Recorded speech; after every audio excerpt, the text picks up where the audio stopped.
दोस्तों, बहुत समय पहले की बात है। किसी गांव में दो बहनें कमला और सावित्री अपने माता पिता के साथ रहा करती थीं। जब वे युवा हुईं, तो उनके माता पिता का निधन हो गया और वे पूरी दुनिया में अकेली रह गईं। उनके माता पिता ने जो कुछ भी कमाया था, वह कुछ ही दिनों में समाप्त हो गया और दोनों बहनों कमला और सावित्री को भूखा रहना पड़ रहा था।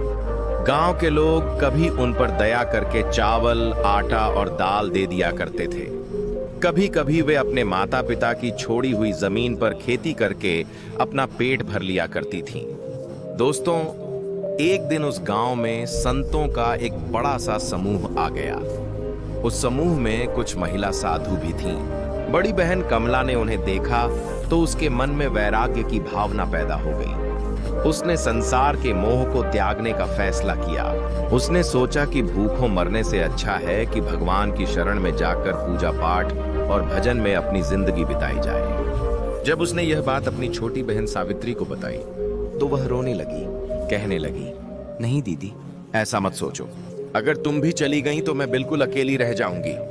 लेकिन बड़ी बहन कमला ने उसकी एक बात भी नहीं सुनी और रात में ही उस समूह के साथ गांव से चली गई। दोस्तों, सुबह होते ही यह खबर पूरे गांव में आग की तरह फैल गई कि उस किसान की बेटी माता पिता के मरने के बाद अपनी बहन सावित्री को छोड़कर चली गई है। समाज की यह एक कड़वी सच्चाई है कि कोई भी महिला, चाहे वैराग्य के लिए घर छोड़े या किसी और कारण से, उसे हमेशा बदनामी का ही सामना करना पड़ता है। एक महिला के लिए घर छोड़ना और माथे पर कलंक लगना माना जाता है। छोटी बहन सावित्री ने बहुत सफाई दी कि उसकी बहन के मन में वैराग्य आ गया था और वह भगवान की शरण में जा रही है। पर लोगों ने उसकी बात पर विश्वास नहीं किया। लोग कान्हा फूंकने लगे और कुछ ने तो यह भी कहा कि कहीं बड़ी बहन की तरह छोटी बहन भी गांव की बदनामी ना कर दे। यह सुनकर गांव के कुछ बड़े बुजुर्गों ने फैसला किया कि पूरे गांव से चंदा इकट्ठा करके छोटी बहन का विवाह कर देना चाहिए। यह विचार सभी ग्रामवासियों को पसंद आया। सबने थोड़े थोड़े पैसे इकट्ठा किए और एक अच्छा सा लड़का ढूंढा और एक अच्छे घर में छोटी बहन सावित्री का विवाह करवा दिया। विवाह के बाद वह अपने ससुराल में आ गई। यह एक बहुत समृद्ध और सुखी घर था, जहां किसी चीज की कोई कमी नहीं थी। उसका पति भी उसे बड़ा प्रेम करने वाला था। छोटी बहन को अपने गांव वालों से कोई शिकायत नहीं रही। वह तो अपने गांव वालों को दिल से धन्यवाद कर रही थी कि उन्होंने एक अनाथ को इतने अच्छे घर में विवाह कराया। एक दिन जब वह कुएं पर पानी भरने गई, तो उसने अपनी बाल्टी कुएं में डाली। तभी एक बूढ़ा मुसाफिर उसके पास आया और कहने लगा, बेटी, मुझे थोड़ा सा पानी पिला दो, बहुत दूर से प्यास लगी है। लड़की ने कहा, बाबा, कुएं के पास बैठ जाओ, मैं पहले अपनी मटकी भर लूं, फिर आपको पानी पिला दूंगी। इतना कहकर उसने बाल्टी खींची और अपनी मटकी में पानी भरने लगी। 2 बाल्टियां खींचकर उसने अपनी मटकी में पानी भरा। फिर वह थोड़ी देर के लिए आंखें बंद करके खड़ी रही। जैसे ही उसने आंखें खोली, उसने फटाफट अपनी मटकी अपने सिर पर रखा और जल्दी से अपने घर की तरफ चलने लगी। वह बूढ़ा मुसाफिर हैरान होकर कहने लगा, बेटी, मुझे पानी तो पिला देती। कब से मैं कह रहा हूं कि मुझे बहुत जोर से प्यास लगी है। बूढ़े की बात सुनकर लड़की ने चलते चलते ही जवाब दिया, बाबा, मेरे पीछे पीछे मेरे घर चले आओ, वहां मैं आपको लोटा साफ करके पानी पिला दूंगी। बेचारा बूढ़ा क्या करता, वह उसके पीछे पीछे चल दिया। लड़की अपने घर पहुंची। हवेली में पहुंचकर उसने मटकी नीचे रखी और अंदर से एक लोटा लेकर आई। लोटा एकदम साफ सुथरा था। फिर भी उसने उस मुसाफिर के सामने उस लोटे को अच्छी तरह से साफ किया और उसमें पानी भरकर तुलसी के पौधे के चारों ओर डाल दिया। इस तरह की तुलसी की जड़ में एक भी बूंद पानी ना जाए। चारों तरफ पानी डालकर उसने आंखें बंद करके भगवान का धन्यवाद किया और कहा, हे प्रभु, आप धन्य हैं, आपने मेरी लाज रख ली। इसके बाद उसने वह लोटा पानी भरकर उस मुसाफिर को दिया और कहा, लो बाबा, अब भर पेट पानी पियो। मुसाफिर यह देखकर हैरान होकर लोटा हाथ में लेते हुए बोला, मैं पानी तभी पीऊंगा जब तुम मुझे इसका राज बताओगी। तुम चाहती तो मुझे वही कुएं पर पानी पिला सकती थी, पर तुमने पीछे पीछे घर तक आने को कहा। घर आकर भी तुमने तुरंत पानी हमें नहीं पिलाया। पहले तुमने तुलसी के पौधे में चारों तरफ से पानी डाला, फिर मुझे लोटा भरकर पानी दे रही हो। अगर तुलसी की जड़ में पानी डालती तब भी बात समझ में आती, पर तुमने तो उसमें एक बूंद भी नहीं जाने दी और फिर लाज रखने के लिए भगवान को धन्यवाद दे रही हो। इसका क्या राज है? पहले मुझे बताओ, तभी मैं पानी पीऊंगा। इस पर सावित्री ने हंसते हुए कहा, बाबा, यह राज आप नहीं जान पाएंगे। अगर आप जान भी लेंगे तो विश्वास नहीं कर पाएंगे। अब तो मुसाफिर की हैरानी और बढ़ गई। उसने हाथ जोड़कर उस लड़की से कहा, बेटी, कृपा करके मुझे यह राज बताओ, नहीं तो मेरे मन में बेचैनी रहेगी। इस पर उस लड़की ने बूढ़े को शांत करते हुए कहा, बाबा, मेरी बात ध्यान से सुनिए। आपने देखा कि मैंने लोटा भरकर पानी तुलसी के पौधे के चारों तरफ डाला हो, पर एक बूंद भी उसकी जड़ में नहीं जाने दी। तो मैं आपको बताती हूं कि मैंने ऐसा क्यों किया। बाबा, मेरी एक बड़ी बहन है जिसका नाम है कमला, जिसने साधु जीवन अपना लिया है। अब साधुओं के समूह के साथ एक झोपड़ी में रहती है। आज सुबह सभी साधुओं की झोपड़ियों में आग लग गई। जब मैं कुएं पर थी तभी मुझे एहसास हुआ कि मेरी बहन की झोपड़ी भी जल रही है। इसलिए मैं दौड़कर घर आई और आकर तुलसी के पौधे के चारों तरफ पानी डाला। तुलसी का पौधा मेरी बहन कमला का प्रतीक है। उस पौधे के चारों ओर पानी डालकर मैंने दूर से ही अपनी बहन की झोपड़ी की आग बुझा दी। यह सुनकर बूढ़ा बहुत हैरान हो गया। उसने कहा, तुम्हारी बहन कहाँ बैठी है और तुम कहाँ इतनी दूर बैठी हो? भला कोई इतनी दूर से किसी का घर की आग कैसे बुझा सकता है? इस पर लड़की ने कहा, बाबा, अगर आपको विश्वास नहीं आता तो आप वहां जाकर देख लो। बाकी सभी साधु संतों की झोपड़ी जल रही है, बस मेरी बहन की झोपड़ी की आग बुझी हुई है। यह सुनकर बूढ़ा अपनी बहन का पता लेकर वहां के लिए चल पड़ा। बूढ़े की भूख और प्यास जो कुछ भी थी वह सब समाप्त हो चुकी थी। वह मुसाफिर जब उस जगह पर पहुंचा तो उसने देखा कि सभी साधु संतों की झोपड़ियां जल रही हैं और सभी अपनी अपनी झोपड़ी के सामने खड़े होकर रो रहे हैं। पर उनके बीच में एक झोपड़ी थी जो बिल्कुल सुरक्षित थी। उस पर पानी पड़ा हुआ था। वह झोपड़ी के अंदर गया तो वहां बिल्कुल ठंडक थी।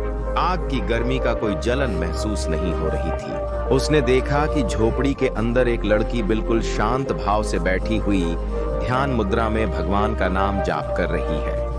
बूढ़े मुसाफिर ने उसे प्रणाम किया और पूछा, सबके घर जल रहे हैं, बस आपकी ही झोपड़ी सुरक्षित है, ऐसा क्यों? इस पर लड़की ने आंखें खोलकर धीरे धीरे मुस्कुराते हुए कहा, यह मेरी भक्ति की शक्ति है। यह मेरे अंदर का सत्य है जिसकी वजह से मेरी झोपड़ी नहीं जली, बाकी सभी संतों की झोपड़ियां जल गईं। इस पर वह बूढ़ा उसे डांटते हुए कहने लगा, अरे चुप कर, अपने सत्य का नाम मत ले। यह जो चमत्कार हुआ है वह सब तेरी छोटी बहन की कृपा से हुआ है। तू साधु बनकर भी इतना सत्य नहीं कमा पाई, पर तेरी छोटी बहन गृहस्थ जीवन में रहते हुए भी इतनी भक्ति करती है कि उसमें इतना सत्य है कि एक तुलसी के पौधे के चारों तरफ पानी डालकर उसने तेरे घर की इतनी दूर बैठे बैठे आग बुझा दी। यह सुनकर अब बड़ी बहन की चेतना जाग गई। उसने रोते हुए कहा, बाबा, मेरी बहन कैसी है, कहाँ है?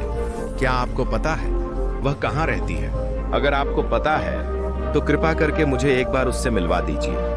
उसको इस तरह रोते और विनती करते देखकर बूढ़े मुसाफिर को उस पर दया आ गई। उसने कहा, बेटी, तुम्हारी बहन की शादी नगर के बहुत बड़े सेठ के यहाँ हुई है।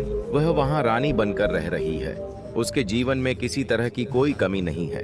पर देखो, गृहस्थ जीवन में रहते हुए भी उसने इतना सत्य प्राप्त कर लिया है कि दूर से बैठे हुए उसने तेरी झोपड़ी की आग बुझा दी। बड़ी बहन कहने लगी, बाबा, बस एक बार मुझे दूर से ही दिखा दो, मुझे अपने साथ ले चलो। बूढ़ा मुसाफिर उसे अपने साथ लेकर उसकी छोटी बहन के घर की तरफ चल दिया।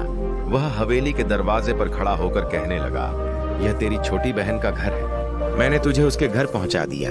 अब तू अपनी बहन से मिल। मैं अपने रास्ते चला। इतना कहकर वह मुसाफिर वहां से चला गया। बड़ी बहन ने संकोच करते हुए घर का दरवाजा खटखटाया।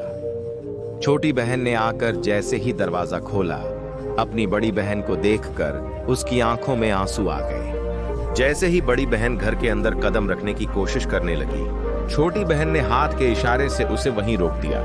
कहने लगी, बहन, वहीं रुक जा, घर के अंदर कदम भी मत रखना। दुनिया की नजर में तू एक बदनाम औरत है जो अपनी बहन को छोड़कर भाग गई थी, इसलिए तू मेरे घर में कदम मत रखना। तेरे घर में आते ही मेरे परिवार पर गांव वाले उंगलियां उठाएंगे, इसीलिए तू घर के बाहर ही रह। तू मेरी बहन है, इसलिए मैं तेरे जलपान की व्यवस्था करूंगी, तेरे खाने पीने की भी व्यवस्था करूंगी और तेरे रुकने का भी, पर मैं तुझे घर के अंदर नहीं आने दूंगी। अपनी बहन के ऐसे कठोर वचन सुनकर बड़ी बहन की आंखों में आंसू आ गए। वह तो खुश होकर आ रही थी कि मुझे देखकर मेरी बहन मेरा आदर सत्कार करेगी, घर आने पर मेरा स्वागत करेगी, पर यहाँ तो सब कुछ उल्टा था। छोटी बहन ने अपनी बड़ी बहन के जलपान की व्यवस्था की, शाम के भोजन की व्यवस्था की और हवेली के बाहर पक्का बना एक कमरे में उसका बिस्तर लगवाया। उसके वहां रुकने का उचित इंतजाम भी करवा दिया। अगले दिन सुबह होते ही छोटी बहन अपनी बड़ी बहन से मिलने उसके कमरे पर गई। दोनों बहनें कई सालों बाद गले मिली, एक दूसरे को देखकर फूट फूट कर रोने लगी। फिर दोनों ने एक दूसरे के आंसू पोंछे और एक दूसरे को तसल्ली दी। फिर बैठकर बातें करने लगी। बड़ी बहन ने छोटी बहन से कहा, बहन, तेरा तो बड़ा असर है, तेरे तो भाग्य खुल गए। गांव वालों ने मिलकर तेरी शादी इतने अच्छे घर में करवा दी कि तुझे किसी चीज की कमी नहीं रही।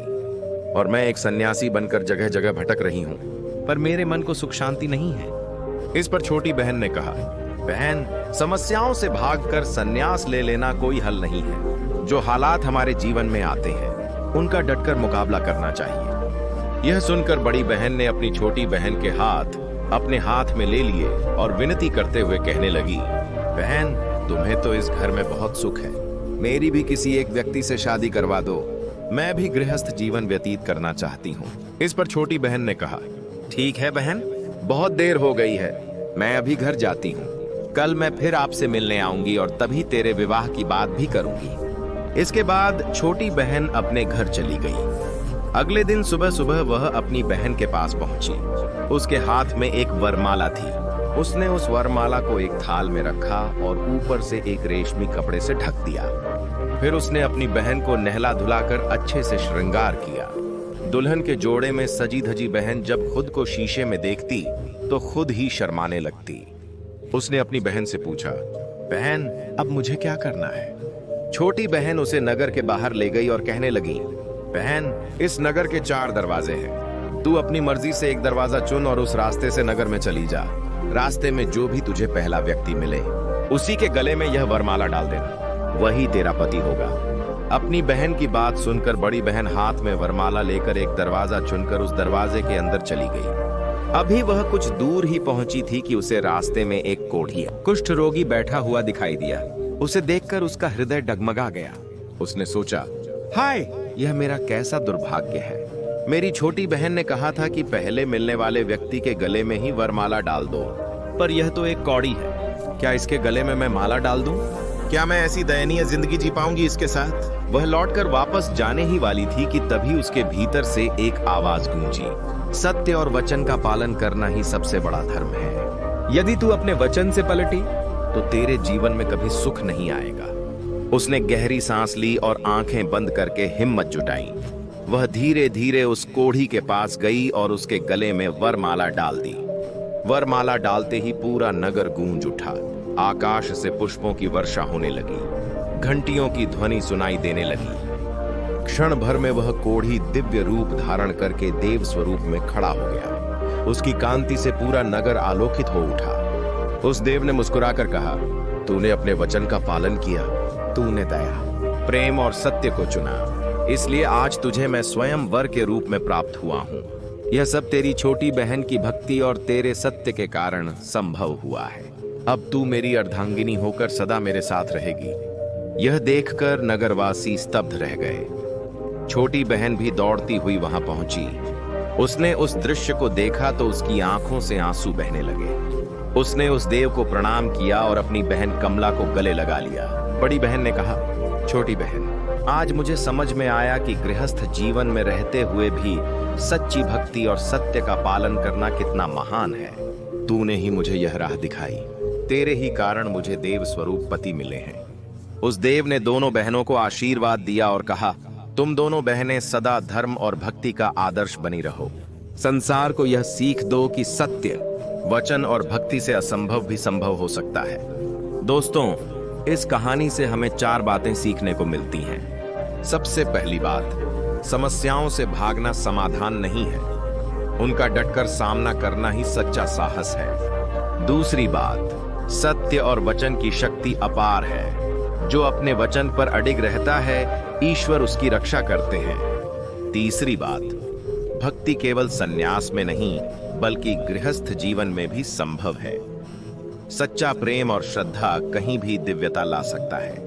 और चौथी बात, दया और त्याग से ही चमत्कार होते हैं। दोस्तों, मुझे उम्मीद है कि इस कहानी से आपको कुछ सीखने को मिला होगा। अगर वीडियो अच्छी लगी हो तो वीडियो को लाइक और कमेंट में जय माता दी अवश्य लिखें। हम आपसे मिलते हैं किसी और नई वीडियो में। तब तक के लिए अपना ख्याल रखना। जय